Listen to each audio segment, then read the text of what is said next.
Hi, everyone. My name is Karla Cohen, and Jonathan, Franco, and I are coming to you live to talk about Harvard Business School admissions today, the top 10 essential do's and don'ts for getting into Harvard Business School. Did you want to go ahead and pull up the slides? I don't know if I'm not seeing it on my side. Yeah. Oh, let me see. There we go. How's that? Perfect. Nice. Hi, Perfect. and a quick intro. Hi, guys. My name is Jonathan. Joining Karla. I'm an alum from HBS. I actually just graduated a couple of months ago, so happy to do this session with you. Yeah, thanks so much for joining, Jonathan. As some of you may know, I work with Fortuna Admissions. I consult and coach individuals who are applying to all kinds of top MBA programs, but I spent a bunch of years at HBS. I worked in admissions for the PhD program and was the associate director there. And I also worked with MBA on the interview board and got to see how that whole process operates and what they're looking for. And so, yeah, without further ado, we can go ahead and get into it. And if you have comments, we'll be monitoring them from time to time. And don't forget to like the video and to share with friends. That will be recorded. And I believe that Fortuna is going to be hosting it on their website afterwards. You can also find it on YouTube. So, all right, great. You can go ahead. Yeah. So this is a little bit about Fortuna. This is the organization that Karla and I work through. It is intended to help people achieve whatever aspirations they want from business school. So I applied to a number of business school programs, and even though I didn't use an admissions program when I was applying, I would highly recommend it. They're incredibly helpful, particularly if you're not exactly sure how you want to build your story, if you're not sure exactly where you want to go. So that's a little bit about the organization that we work with. Karla's already given you a heads up on who we are. So if you have any questions, during or even after, feel free to reach out to us. And let's get to the agenda. So here's what we're going to go through with you today. What is the application looking for? What are the 3 types of ways that we've thought about breaking the application out? How can you stand out in the essay? How to think about letters of rec? How do you think about the short answers and the resume itself? How to really make that come to life and kind of make it your own, be who you are. And then, the name of this session, the top do's and don'ts of applying. So with that, Karla, why don't we start with the first question, which is, what is HBS actually looking for when you're applying? So it's actually quite interesting, and thank you for that overview, Jonathan. Very helpful. The 3 core things that all applicants are going to be evaluated on. I like to say that instead of thinking of HBS, think CAL, and what that stands for, in my mind, and how I was trained to think about it, is the C is for the community, engaged community citizens. So what they want to see there is individuals who have a commitment to something other than just themselves or their work. So they want to see,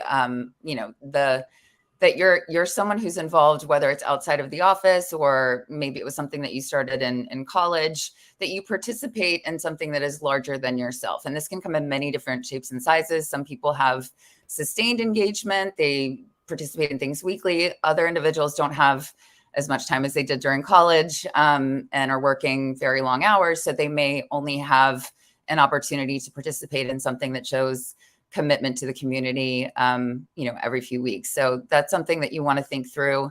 How do you present that? How do you, portray what you care about outside of the office? The second piece, the A, is it stands for 2 things, essentially: appetite as well as aptitude. And appetite is really another word for ambition.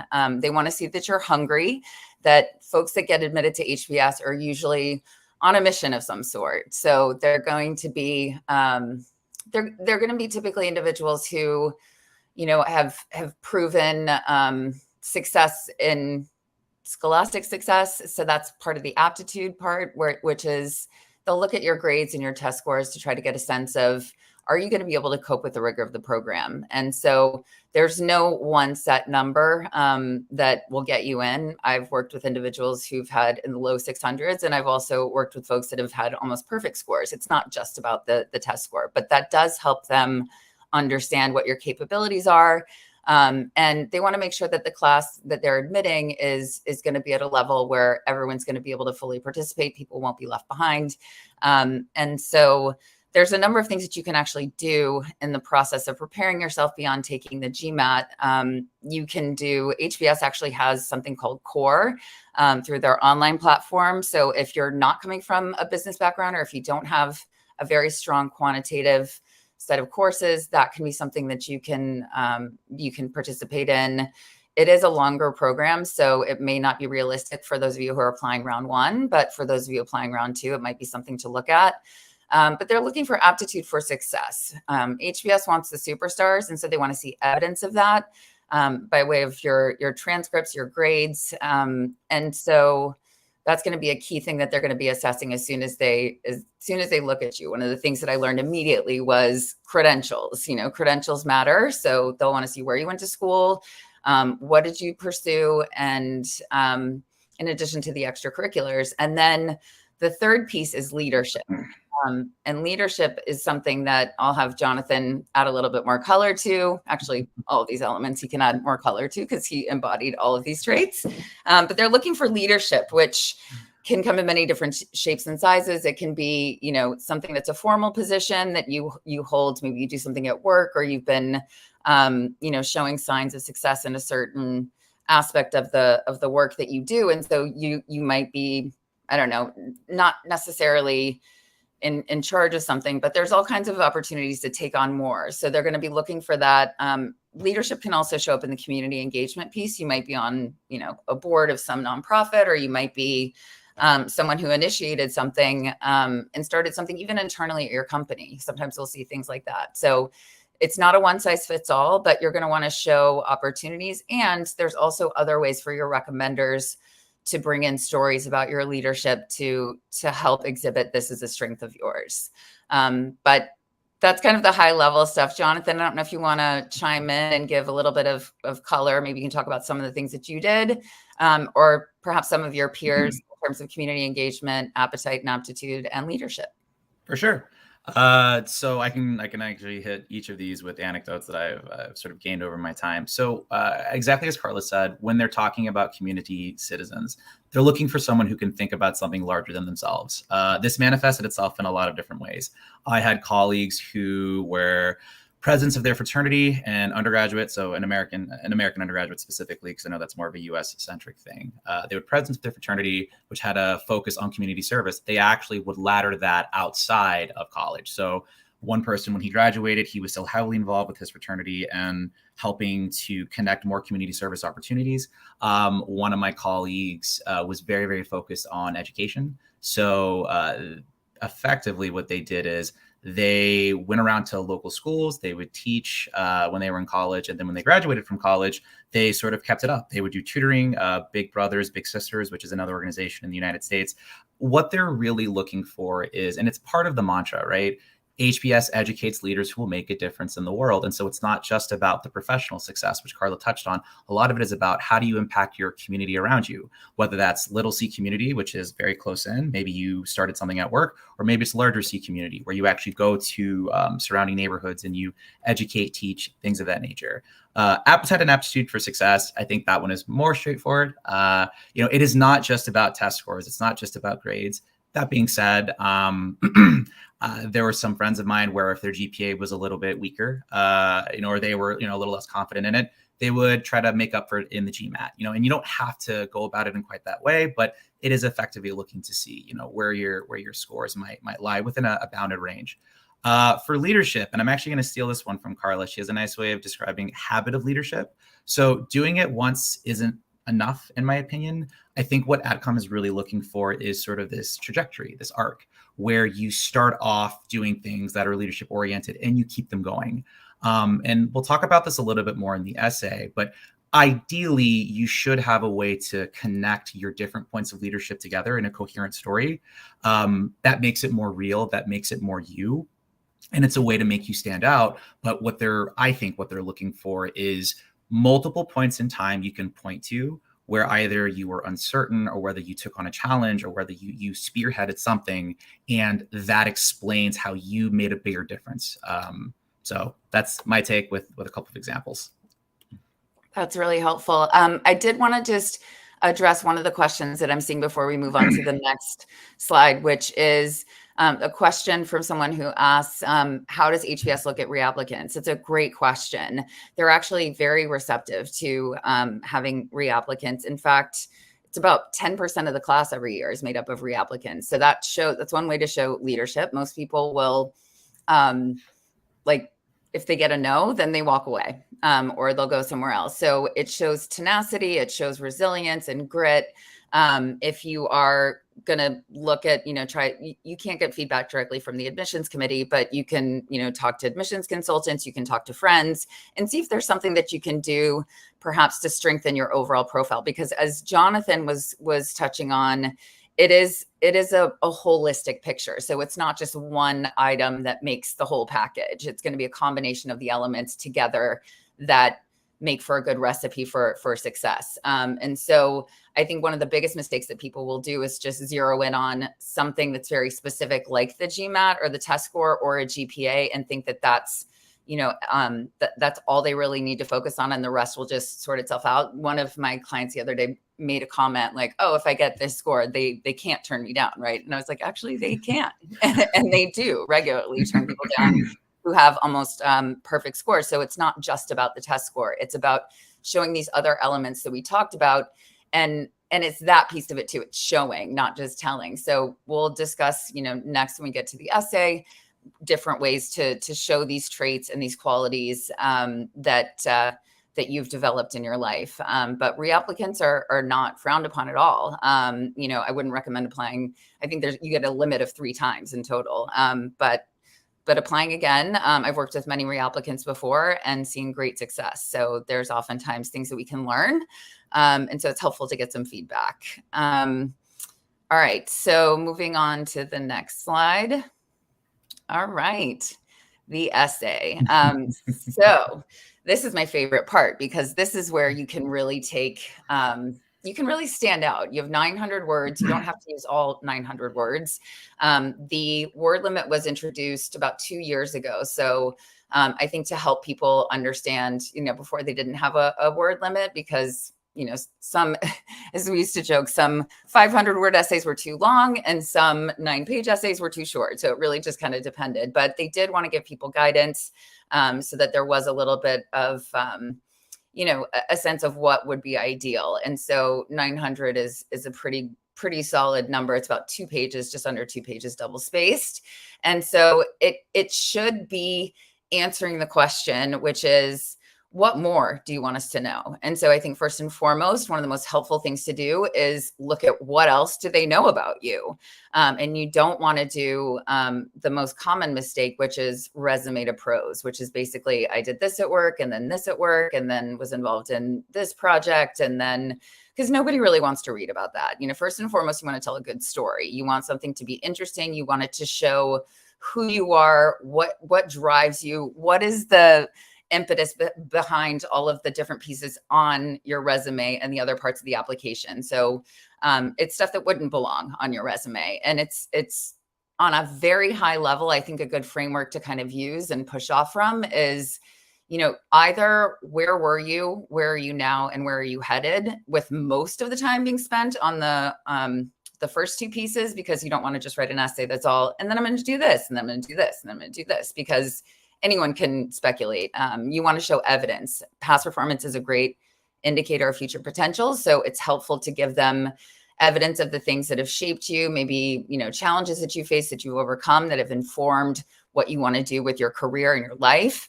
And so there's many different models for what that looks like. Another way to think about it is who you were, who are you today, and who do you want to become? A lot of the times folks at HBS would say, if you can't see it, it's hard to be it. So you want to think about who's been to HBS that's doing something really interesting that is in line with what I imagine myself wanting to do, or what looks interesting to me. And so you want to show them that you have a plan, and we'll get to other parts of the application where you can be very specific about that.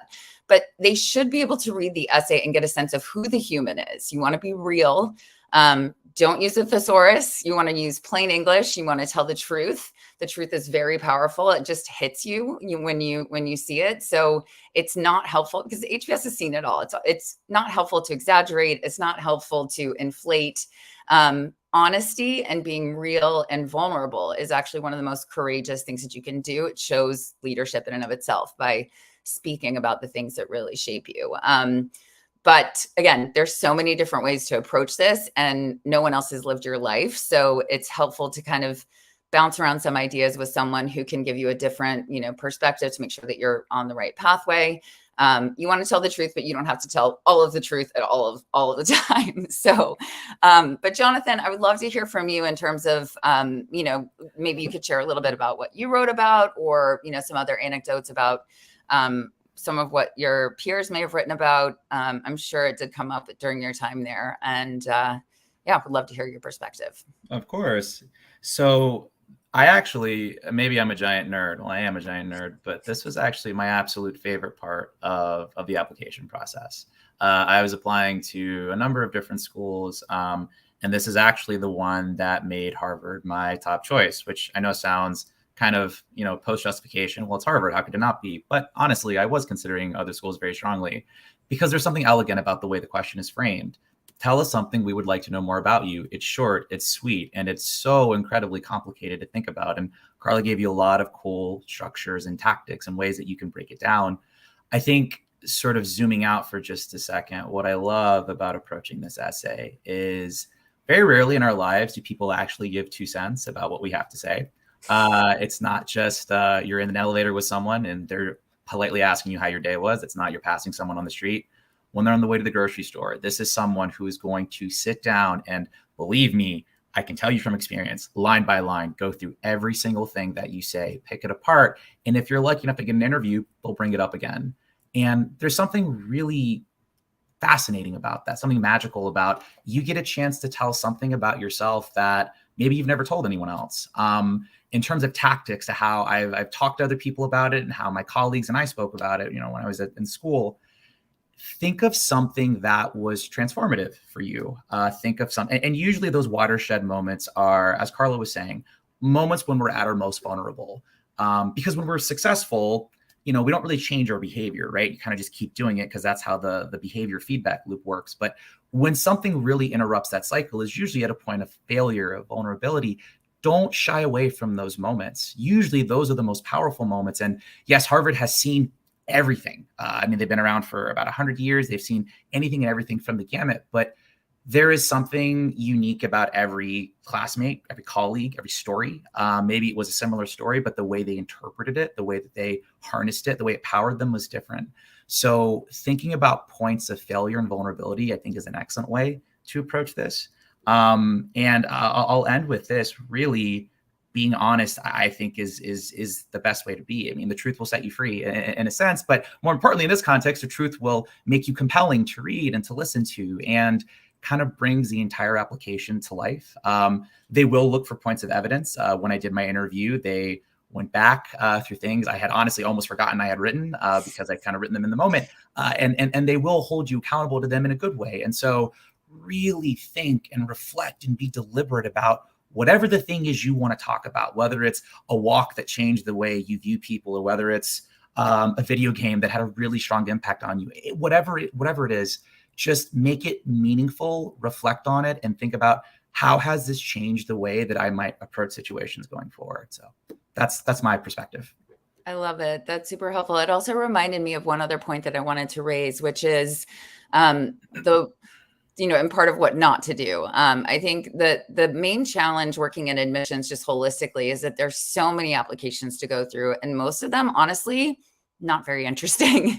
Trying to stay awake was actually really challenging to find something, because it's not really that exciting to read about someone who always knew exactly what they wanted to do and everything always worked out, because it's not very compelling, because that's not really how life works, right? So usually your, challenges, failures can be your greatest teachers, and they're looking for growth. They're not looking for perfection. That's not real. So first and foremost, I think think about the things that have really, changed your perspective on what you want to do with your life. One of my favorite things that HBS does, still to this day, and there's a bunch of examples of some of the topics and what people talk about, the portrait project. Jonathan, did you do the portrait project when you were there? I didn't, but one of my friends did, and it was a very powerful read. For a little bit of context, basically they are these things that it's in response to a poem. What will you do with this one wild and beautiful life? And people just kind of write these vignettes about things that are strong to them. And I remember the day I went to campus and I walked around with my parents, and some of them will just bring you to tears because of how real and how raw and how beautiful they are. Sorry, Karla, I know I totally took the lead with that. No, that's wonderful. Go ahead, please. I think a lot of people don't know this, but I think they go back. I was looking on the website recently, and the portrait project, I think there's examples of it, and they're real people with, I think initially it began with the communications team, borrowing some really fascinating, because there's so many things that people will cover, and they're often really personal, and it's fascinating, but the admissions committee is usually the only individuals who get to see it. So this was an opportunity to answer exactly what you said, Jonathan, with the Mary Oliver poem, which is one of the lines from her poem is, "What do you plan to do with your one wild and precious life?" And so that's not terribly different from what, a lot of the best essays will cover. And so oftentimes they would, surface these little gems from some of the stories, and it's really profoundly interesting, and it helps you understand the value of bringing in people with so many different life experiences, and so many different challenges that they've overcome. All of it is going to help and signal to them, what are you going to do when you're in the classroom? What do you bring to the table in terms of perspective, experience? And what are you passionate about? That doesn't always show up on your resume. So it's really helpful to kind of, connect the dots there and help them understand what is driving everything that led you to where you are. And it could be that not this, not this, not this. I'm figuring it out, but I'm getting closer and closer and closer, because it doesn't need to be, as life often is not, a smooth linear trajectory, right? We have things that I don't think anyone saw the pandemic coming, things that will knock you off course. How do you respond in those moments tells you a lot about who you are. And so those stories can be the most interesting versus, I always knew exactly what I wanted to do and everything worked out perfectly. Then I'm asleep. Versus, this thing happened that totally changed everything, and I didn't know how I was going to survive. I mean, I heard some great stories too, and remember some great essays around failures where it was like, I completely bombed this presentation, and I realized not only was I probably on the wrong pathway professionally, but I wasn't in a supportive environment, and that led me into a different direction. And I learned a lot about how to really prepare for a presentation and not just focus on having beautiful slides, but being ready for questions. So, but again, there's so many different ways that, your story could really appeal and also support community engagement, leadership, appetite, and aptitude. It doesn't have to do all of those things at the same time, but think about the application holistically. What's missing? What do you really want to bring, forth so that you're memorable?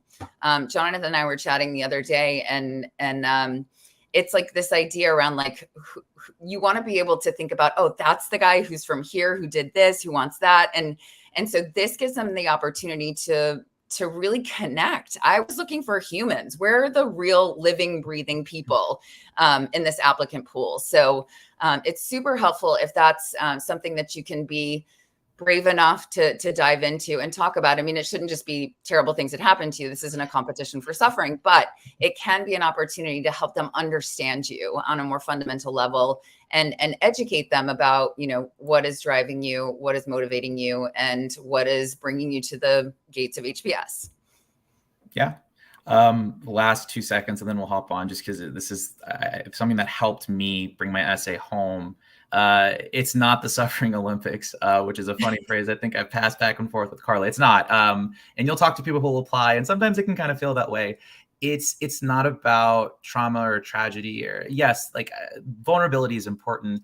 I think what drove it home for me is, how did you interpret what happened, and how did you use that as fuel? How did you use it to get you to HBS, but also what do you plan to do with that, right? What is that powering you to do? How is that changing the way that you're thinking about things? How do you want to take that lesson compartmentalize it, and then use it as fuel for something else. And that's more the later stages of the essay, when you're past the exposition part. But that was the last core piece for me anyway. On that, I know we have more. Oh, go ahead. I know. Yeah. Well, it just reminded me of something too, because the one thing that Harvard doesn't ask in this question is something that most other schools do ask specifically.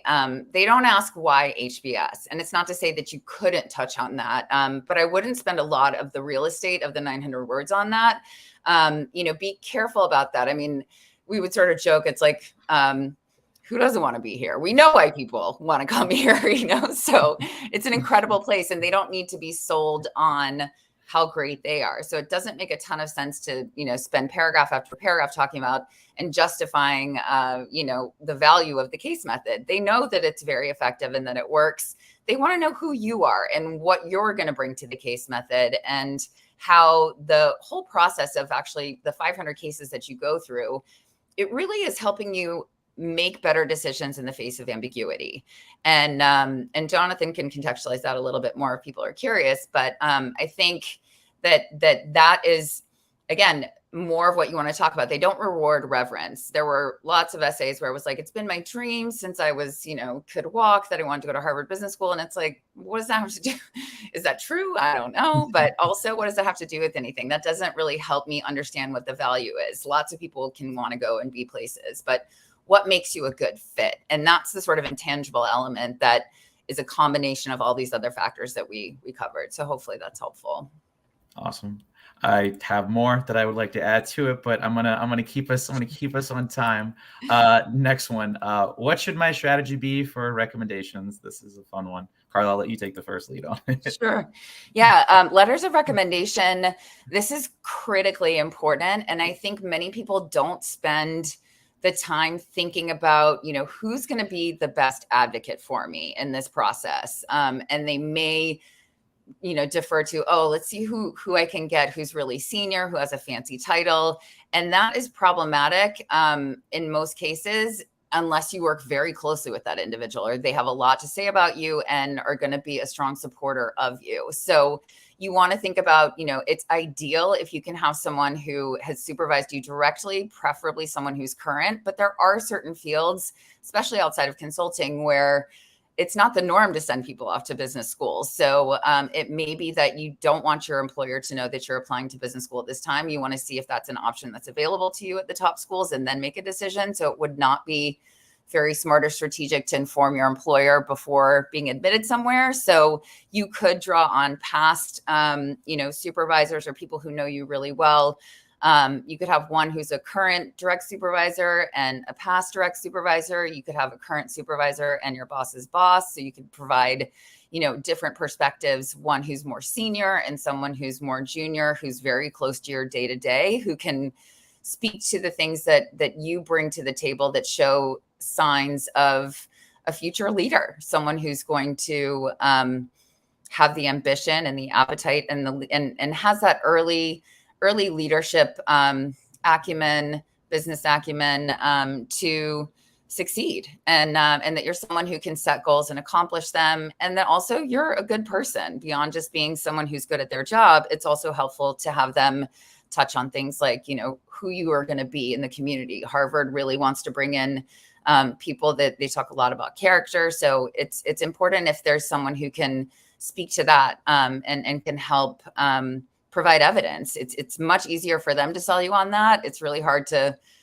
lead off in an essay with "I'm the most humble person," and that doesn't work very well. So you want to be strategic about, and it can alleviate some of the pressure on the essay in terms of talking about successes. We don't have to ignore your successes, but remember the resume is going to cover a lot. The short answers, which are, you're going to have a lot of real estate to cover under employment activities and awards, which we'll get to next. So by the time they get to the essay question, the essay, as we talked about, should focus more on like who you are as a human. And then the recommendation letters are there to validate like that this is all true. And that you're someone who might even actually be humble because you've been focusing on some other things, and they can talk about all the wonderful things that you've done that will make you an incredible asset to the community. So, but again, there's no one right set of individuals. There could be a myriad of combinations that could support you and lead to success. So sometimes people think, does it have to be this person or this person? I think you want to think very deeply about what are they going to be able to share about me, and what portrait are they going to be painting of me in addition to what I'm sharing. And so it can be helpful, again, to talk to other folks who've been through the process and get some advice. And potentially people who are at your office or writing these letters have been through the process themselves. It's not necessary, but they just need to be able to give detailed information on you. And you want it to also, again, focus on being true, especially with the feedback. Oftentimes I would cut straight to the feedback question to try to get a sense of, does this sound real? Like it really happened? Because the question there is, what is the most important, or the most important critical feedback shared, and please detail the candidate's reaction. And that, if you get something too vague or too generic, like, oh, I told him to work on communication skills and then he did a Toastmaster session and things got better. Too vague. That doesn't tell me very much. We want to see growth. We want to see change. We want to see that you're receptive to feedback. So it can be very helpful to have someone who has given you feedback, who saw you make some changes in terms of your behavior or highlighted a blind spot to you. And it doesn't have to be that now it's your greatest strength, but it could be that now it's something that, you're aware of and you're working on. And then that also makes it feel, wow, I have a real human here. I have a real person. And I believe that this conversation happened. It just feels real from the way that it's described, versus, oh, I had to tell them not to be such a perfectionist. It's okay to make a mistake, but I never saw them make a mistake. Like that doesn't feel true.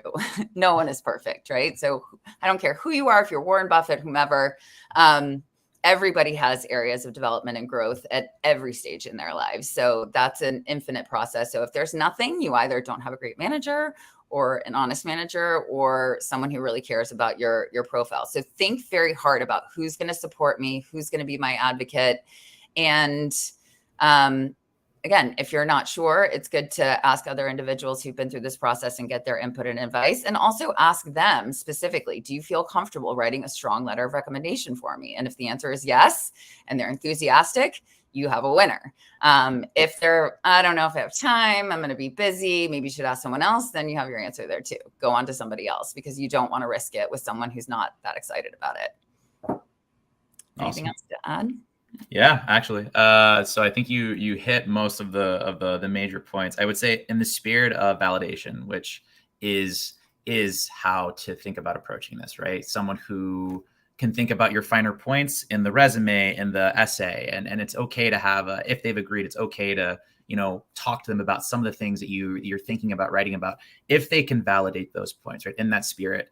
I would say the most critical piece that I have told past clients, and what worked for me, pick someone who knows you really, really, really well. Someone who can look at something that you write, someone who can look at something you put in front of them and say, yep, that sounds like you, right? Someone who can validate these points that you want to bring out, because in my experience, that is effectively, like Karla was saying, what the AdCom is looking for. So I had one past client, they were very involved in sports, and one of their references they used as the coach on the sports team that they did outside of work. And it was something that they did, I think, 3 days a week, something they were very committed to. They had brought more members in.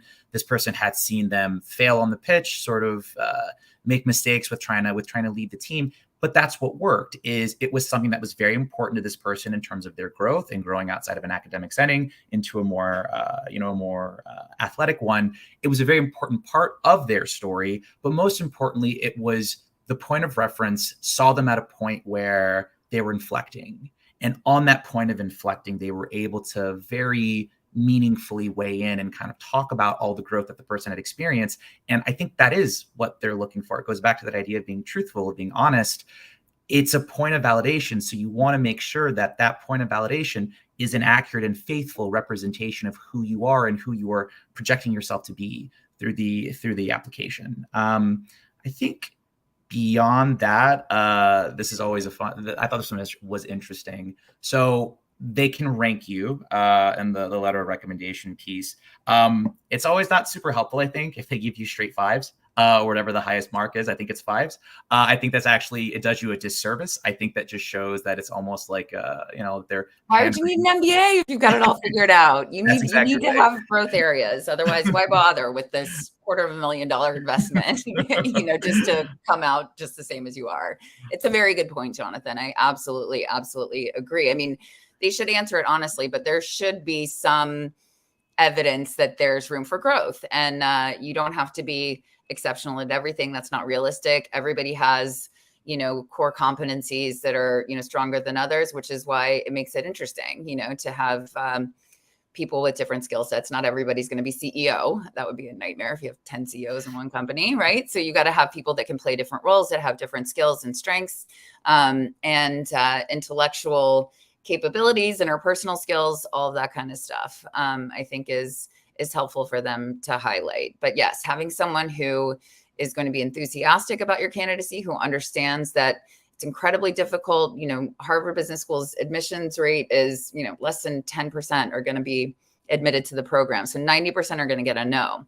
And those are fierce odds. So these are strategies that you can really focus on. Most people, who are applying may not think deeply about all of the areas, but there's a reason why pretty much every question is on there, and it's not just to have you fill out boxes and fill in data. So think about why might they be asking this question, and choose your recommenders wisely. And ask them, I think, straight out, do you feel comfortable? What do you need? How can I help facilitate this process for you? Do you want to brainstorm my experience? Past performance reviews are super helpful.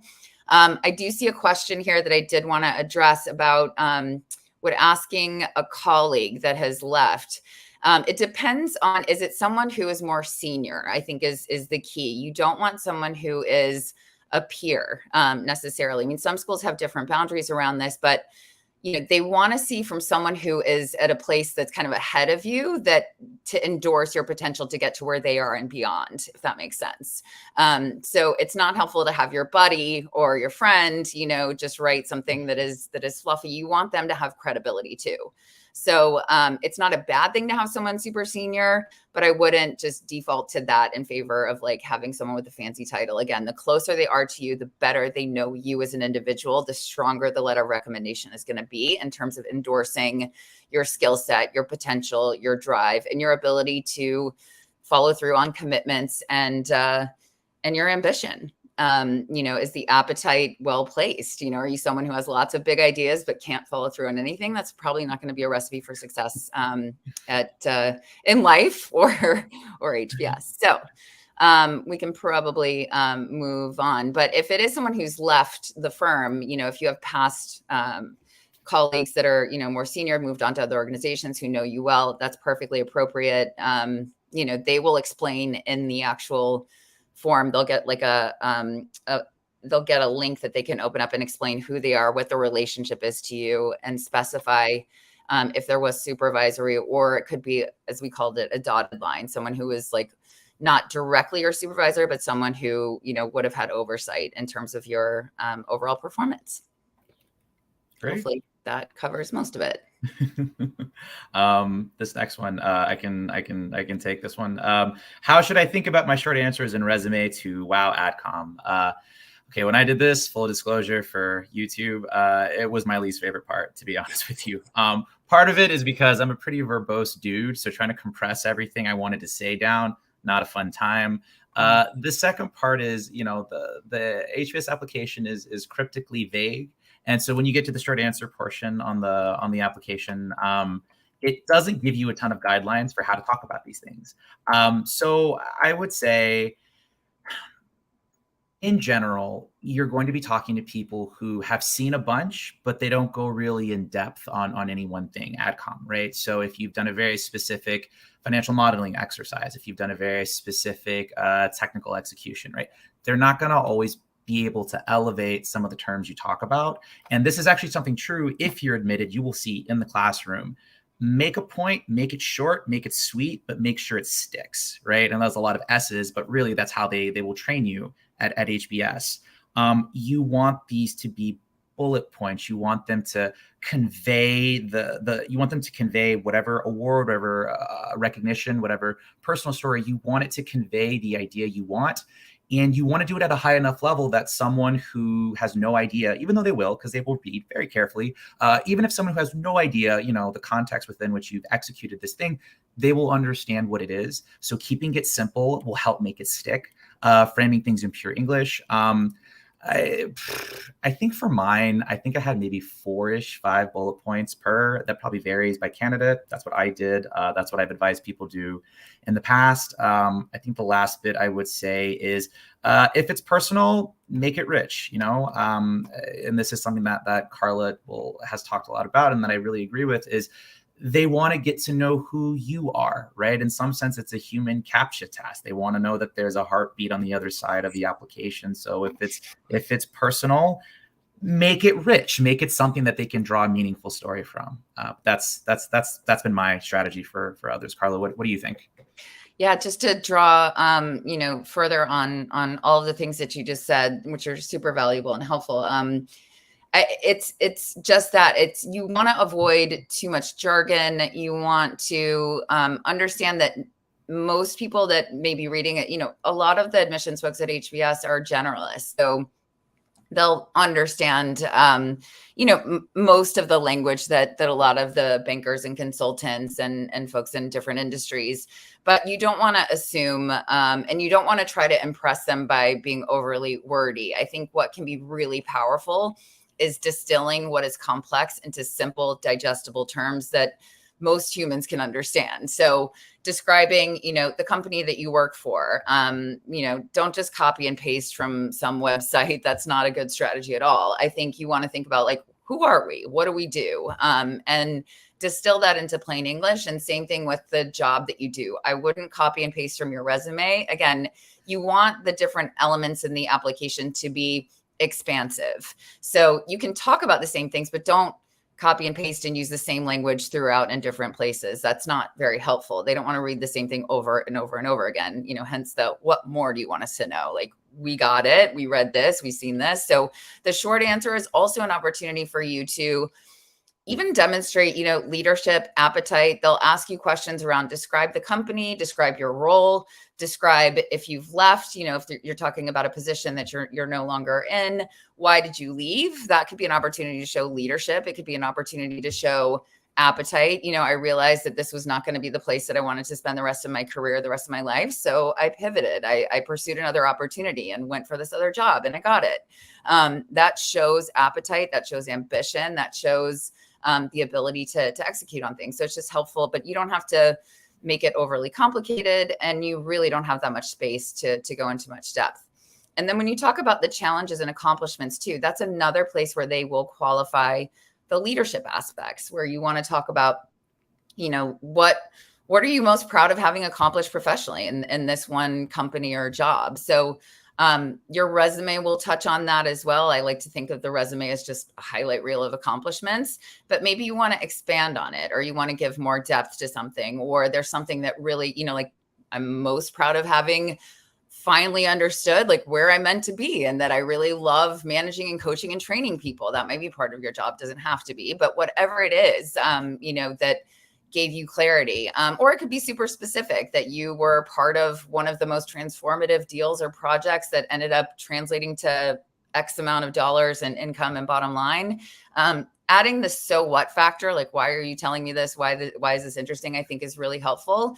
And same thing with challenges. Challenges help them understand, what do you deal with day to day? The most or the key challenges that you face also help them understand, where are you in the organization? Are your biggest concerns, what color orange is this, lettering on the slide going to be? Or is your biggest concern, how do I deal with this diplomatic issue between colleagues and, smooth over the friction?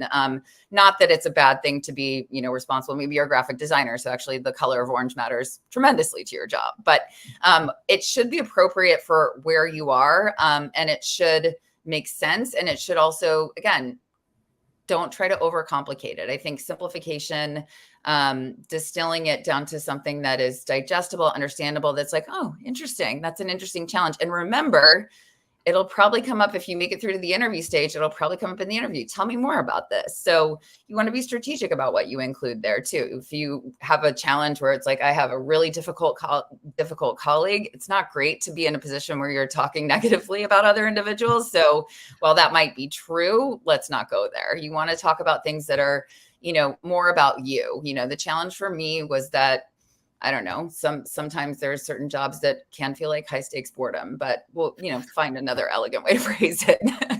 But essentially that, you found it was difficult to be challenged. So you wanted to pursue something else. So there's many different ways to answer this question, but I think look back at, perhaps maybe there was one part of the job that was really hard. Maybe you had 4 different bosses that wanted everything yesterday. That can be really confusing and difficult. So whatever your situation is, think about what's hard for me, and what comes easily to me, and what am I really excited about? And that will prepare you to drive a lot of the conversation in the interview, which can be really helpful too. So think about these things. What do you want to share? What are you excited to talk about? You never need to disparage other people or industries, even if they deserve it. You want to stay elegant and high level, and you always want to keep it about you, which is really what this is about. So I think that's most of what I wanted to cover there. I think you probably nailed it. In the interest of time, because the two of us can talk. I'm boy, Jonathan, I know I'm going to bring us to the namesake of this session, which are the 10 do's and don'ts. So when this manifests, a lot of this stuff we've already covered in this section. We just thought it'd be helpful to kind of lay it out and have it in a nice leave behind. So we don't really have a particular order for these. I can start off and then we can ping pong. Why don't you go with the green do's and then I'll do the don'ts. That sounds great. All right, I'll take the greens. Be honest and vulnerable. This is something that I think we've talked ad nauseum about, but it really is true. I mean, it's they want to get to know who you are, and I think the reason why we stress vulnerability is because a lot of people are afraid of doing it, but it's an important part of life. It's an important part of who you are. And as Karla mentioned, and as I experienced, leadership is not about having a playbook that you can just use sort of cookie cutter for any situation. It's about responding to things that are unexpected, and failure is always unexpected. Otherwise it wouldn't be a failure, now would it? So being honest and vulnerable, always important. Be thorough and pay attention to the details, which I should have done because that has a typo. That is Thorat. That's my bad. Okay, so you don't need perfection. You don't need perfection. You don't need perfection. Perfection is not the goal. Progress, not perfection. Yeah. I think on this one, and I've talked about it a little bit in the interview, which if you're fortunate enough to get it, don't be scared of it. But I will say they will pressure test you in a nice way, I would hope. But my interview, they're going to go through line by line, and they're going to ask you things that you probably didn't expect. And that's okay. That you can prep for it. You can think about it, talk with friends, but the detail really will matter, because a lot of times what can happen is maybe someone embellished a detail because they wanted to seem more impressive. Don't do that. They'll likely catch it. Not always, but they'll likely catch it. So, know your story, know your details, know the things that are going to come through. And the best part is that when you're honest and truthful, it comes easily because, that's exactly what you did. Communicate the so what and connect the dots. Karla just talked about this for the last section in terms of the short answers. But really, for me, this is a lot about 2 pieces. One, write a coherent story, right? And that's not just the essay, that's all the pieces of the application, right? So what happened? Why was this important? And then the so what? Well, what are you going to do with it, right? I mean, this is Harvard Business School, right? I mean, it's about making an impact. And so it's not enough to talk about the stimulus and things that have happened. It's more, well, how can I galvanize that into something meaningful? Show versus tell.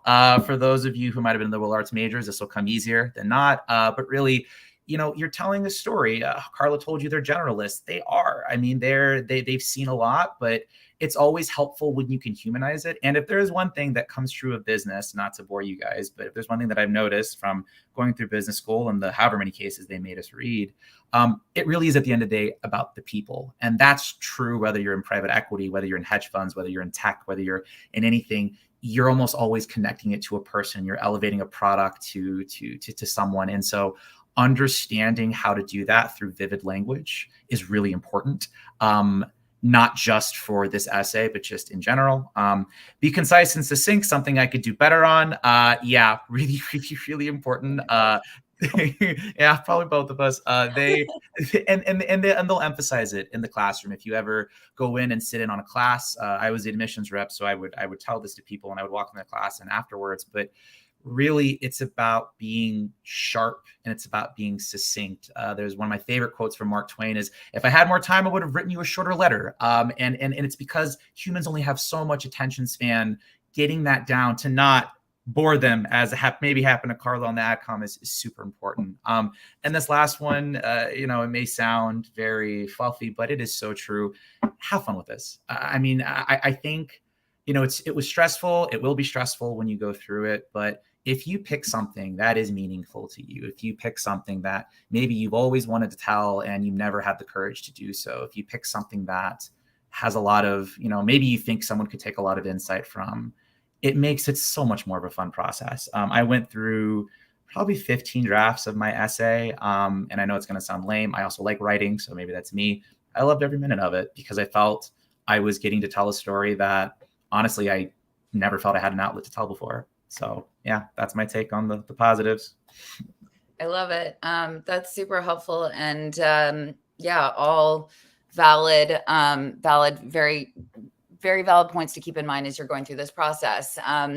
All great things to do. And the other thing to remember as well is that it's not an essay writing contest. That was something that was repeated often, is that you're not applying to an English literature program. You're not doing creative writing necessarily, and that's not a requirement of you. They just need it to be an honest, real, plain English story. Show that you have the communication skills to talk about what your strengths are and your challenges and why they should give us a seat in Aldrich to you. What do you bring to the table? So what not to do.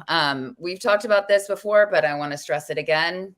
Don't just write about your job for 2 pages unless there's something really specific and engaging about that work. I haven't seen that happen yet. You could potentially be the exception, but for the most part, it's about being, again, human, being real, telling a story that goes deeper. Where does this habit of leadership originate? And helping them understand that about you. Don't try to look like someone else who was admitted. I see a lot of people who are like, oh, my friend did this, so that's what I should do. And they're taking one data point and trying to model themselves. And that is the fastest way to be inauthentic. Think genuinely. They don't want to see the same people over and over again. In fact, diversity is the essence of why the case method works so well, is that people have different perspectives, different backgrounds. We struggled, when I first got there, it was like, there's a major funnel from consulting and financial services into business school, but the whole case method, the whole classroom experience would fall apart if that's all you had, were the same individuals in the room. Why would you want to pay all this money to go meet a bunch of people that you would meet anyway? So you're there to meet people who are different, and that is your power. I want people to lean into how they're different from other individuals and embrace that, because they bring something different to the table. So think about that. And then next one is, don't use the admissions events as audition. Sorry, what did you say? No. I'm sorry. I was just trying to point you in the right direction. Go ahead. Oh yeah, sorry. I get distracted. That's my own thing. Don't use admissions events as auditions. That was something that a lot of folks felt like, oh, this is my chance. I'm going to go meet admissions and they're going to remember me and I'm going to hand them this resume that is going to be on beautiful paper. Don't waste your time doing that. You want to show it. You're there to learn about the program, ask questions that you actually want to hear. Don't try to come up with a question that you think is going to wow them so that they go back to their office like, I got to write that guy's name down or that woman's name down or that person's name down because they had the best question ever. That never happens. If anything, they're weeding people out who are being really irritating or rude, so it's probably better not to be memorable and to pay attention and to listen and absorb. And if you have a question that you're really curious about that can't be readily found somewhere else, then by all means, go for it. But one of the most difficult things about being in a lot of these admissions event and running admissions events is I was like, I get paid to answer the same questions over and over again that I just put on the website. So try to show them that you're resourceful. And if you do have a question, go deeper than what is readily available, and show that you're paying attention and that you are, someone who can get basic information on your own. That's key number one. All right. Don't raise any red flags by not addressing exceptions. Yes. If there's a major gap in your resume, if you took a year off, if you were laid off and you're trying to disguise that, you struggled in that way, it's a bad idea. Don't assume that they're going to not look at the dates and try to understand what did you do during this time. And if you don't mention it, then they're going to be that raises eyebrows. And so you want to get ahead of anything and you want to own it. You want to be the one to tell, here's what happened. I took this time off. I was on a wrong pathway. I made this decision for, I thought this was going to be the best place to be. And then I got there and I realized it wasn't exactly what I wanted. So whatever the reasons are, just get in front of it. And there's places in the application for you to address those. Don't make the person sit there like I had to do, like, where is this information? Why doesn't this make sense? What am I missing here? Because that's risky. They want low risk, high upside. So don't be risky. Address things that are, that you might have anxiety about, because if you can get ahead of it, that shows that you've learned from it and that you're confident and that you can move forward. So that's always, I think, a great way to approach it. And yeah, there's a section in the application. It's not an extra essay, but it's like any other information that, needs to be addressed. There's a section for you to kind of cover those elements. Like there was a gap here because of X, Y, or Z reason. So get in front of that and get ahead of it. And yeah, not everyone always knew exactly what they wanted to do, and things happen and layoffs happen and, economies shift and change, pandemics come and go, a variety of factors could be involved. And so just help them understand what was happening in your world, and then they can move on instead of scratching their head like, what am I not being told here? That's not great. Last point here. Yeah. Actually, I think you might have hit everything. Look at that. We hit them. All right. So I think, yeah. Maybe not a ton of time, about a whole 2 minutes. 2 to 3 minutes. Let's see. Okay, I might have missed some. I'm going to go to the top. This is from, and I'm sorry if I butcher anyone's name. This is from Sosa Francis David. Is it true that HBS looks for younger applicants and applying at 30 is a little bit tough? Thanks. Oh, that's funny. I say that's funny because I actually think I applied at 30, not to date myself. So I am living, breathing proof that, they're not ageist. It doesn't, I don't think it hurts. I think it's more about, again, how you spin that story. I mean, yes, anyone can pull up a statistic, right? You can look at the average age, you can look at things, you can look at that number and it can tell you one thing and the other. But at the end of the day, I mean, I don't think age plays into a story unless you want to make it play into your story somehow. No. To answer your question, on the nose, no. A lot of my friends were in their 30s, older. Yeah, that's all I'll say about that. Yeah, just to add some color to that too. I think what HBS is looking for is they want to get people early in their career, but that doesn't mean that, sometimes there's individuals who in certain parts of the world, they've been serving in the military and then they, have been working for a few years. So they want to catch you on your way to becoming a manager, or as you're a new manager and looking to develop that. If you are, further along in your career and super ambitious, you're probably going to be a better fit for an executive MBA or one of the leadership programs that they have, so that you can be in a peer group versus being someone who feels like a general with a bunch of, starting. Like, you want to be around individuals that you can learn and grow from. And so you tend to see kind of the averages around, I don't know, if you think of it like a normal curve, you don't see a ton of people that are in their early 20s, and you don't see a ton of people that are in their mid to late 30s, because most of those individuals at that stage in their career are going to be a better fit for some of the other great programs that exist. It is a place that doesn't think that you're not valuable then, but they want to get individuals at the right kind of time, at the right moment in their career, so that this can be a rocket launcher for you. And not to say that everyone needs it, to go on and be super successful, but that's what they're kind of trying to see, is that, like, do we have signs that this person is like on a rapidly accelerating upward trajectory, and then go from there. What else? Oh yeah, if this was helpful, please do like, if you want to see us again, do, leave some feedback and comments, and communicate that to the folks at the GMAT Club. And any other questions that you didn't get to answer, you can call and have a free consultation with Fortuna. There's so many talented individuals that work at this organization. I have the best job. I get to work with the most interesting people, like Jonathan. Jonathan's wonderful. So hopefully this was helpful. And be in touch. Anything else you want to add, Jonathan?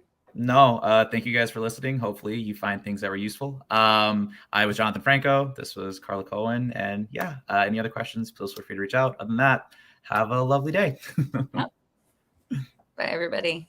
Bye.